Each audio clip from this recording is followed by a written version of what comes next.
Oi pessoal, e aí, tudo bem? Espero que esteja tudo bem com você, que Deus esteja abençoando a sua vida, assim como está abençoando a minha. Olha, essa semana nós vamos tratar aqui dos cortes, vamos fazer 3 cortes aqui nos parceiros políticos do Segunda Edição.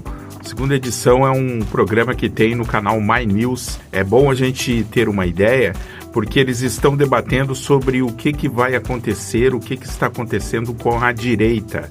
Sim, a direita está rachada, a direita está em disputa, vamos dizer assim, e já não é de hoje, já faz tempo, desde o governo Bolsonaro, quando o Bolsonaro migrou para o Centrão, grande parte, um pouco antes também já tinha saído, partes dos bolsonaristas raízes, aqueles saíram para formar uma outra direita, fora desse campo do Bolsonaro, porque se sentiram traídos por ele. Mas Bolsonaro ainda tem muito cacife político, e mesmo ele não estando elegível em 2026, ele ainda continua com muito cacife político. Então tem vários candidatos aí da direita que procuram Bolsonaro para fazer aquela aproximação, para buscar aqueles votos. O My News, o Segunda Chamada, fez um programa onde ele avaliou a ida do governador Tarcísio de Freitas e também do candidato a prefeito de São Paulo, Pablo Marçal, até Bolsonaro para conversar com Bolsonaro. Quem não gostou nada disso foi o pastor Silas Malafaia, que saiu atirando em Tarcísio. Então agora nós vamos ver um pouco do que esse pessoal conversou, do que foi falado aí por essa direita e o que esses avaliadores políticos aí do My News acharam dessa história. Claro que, evidentemente, eu vou pedir para você deixar sempre os seus comentários sobre o que você acha também sobre esse fato. Mesmo que você goste de fazer avaliação de conjuntura como eu, sabe que é muito bom a gente ter um olho na direita e outro olho na esquerda, porque são as duas maiores forças que estão dividindo.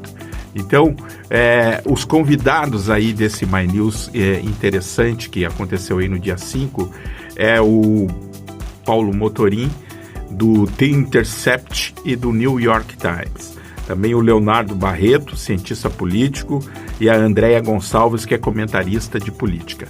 Vou fazer um corte claro aqui em cada um deles para a gente poder estar debatendo com mais precisão. Vamos ver aí, vamos direto já para ver quem é o nosso primeiro debatedor aí dessa safra.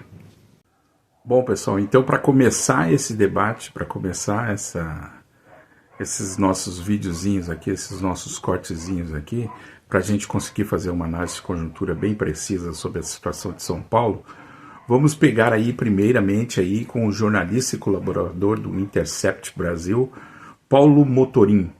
O jornalista Paulo Motorim avalia aí, faz a sua análise sobre como se comportou e como se comporta essa conjuntura, a visita a Bolsonaro, Silas Malafaia dando piti.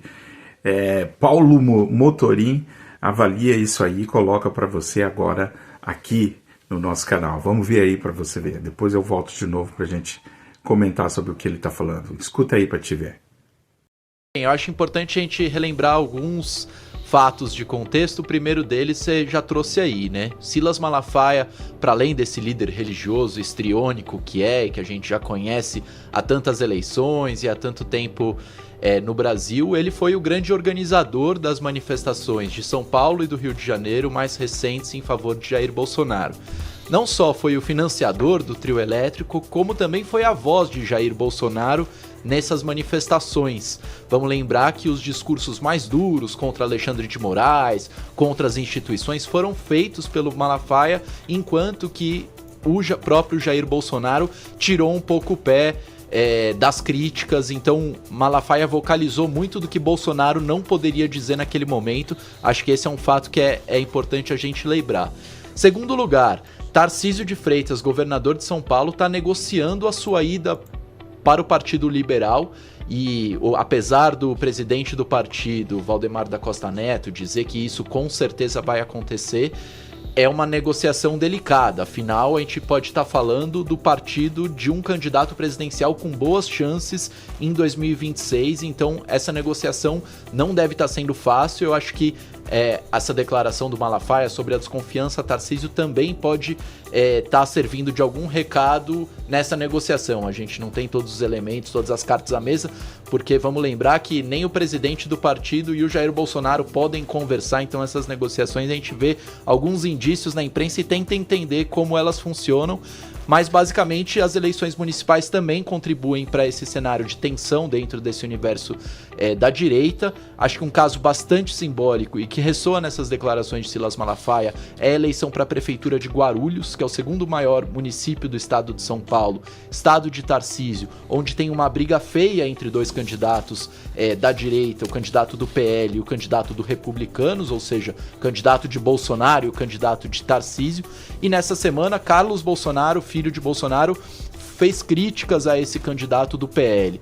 Ou seja, existe uma trama, uma teia nesse tecido da direita brasileira que está bastante tensa, porque acertos políticos estão na iminência de serem feitos para serem cumpridos durante a eleição presidencial, e acho que, enfim, são declarações que dá pra gente debater muita coisa a partir delas. Eu queria trazer esses elementos pra gente se localizar um pouco nesse debate de hoje. Você vê aí, então, né, que a gente vê os movimentos e já começa a ficar claro que a direita não está unida, ou seja, ela também se dividiu e já se dividiu há muito tempo lá atrás, quando o governo Bolsonaro guindou totalmente para o centrão. Ali começaram a se dividir, pouquinho antes, aliás, começaram a se dividir já os bolsonaristas.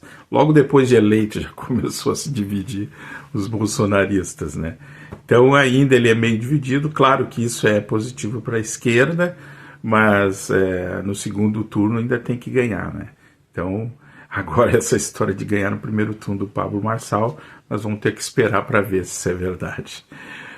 Um abraço, deixe seu like aí, comenta para mim aí nesse vídeo aí, o que você achou disso aí, o que você tá achando, quem é que leva essa prefeitura de São Paulo? Deixa aí nos comentários aí para mim. Um abraço.